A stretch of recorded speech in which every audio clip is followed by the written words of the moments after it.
very simple video. What you need to do, log into your Lunarcrush from a ZLP wallet.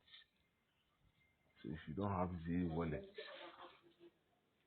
from Z wallet, make sure you have a Z wallet first. So after you have logged in from the Z wallet, go to your account, click on your name, click on Lunar token. Then after you have clicked on Lunar token, you click on loan file. It will bring you to this point. So once you get to loan file, get to this point, then click on stake your wallet. Your wallet is already connected. If your wallet is not connected, ask you to connect wallet. You connect your wallet. After you have connected your wallet, then click on what you want to stake, how much you want to stake. The minimum you can stake for 1 year is 25%. So you just click on it, and then you connect it. Yes.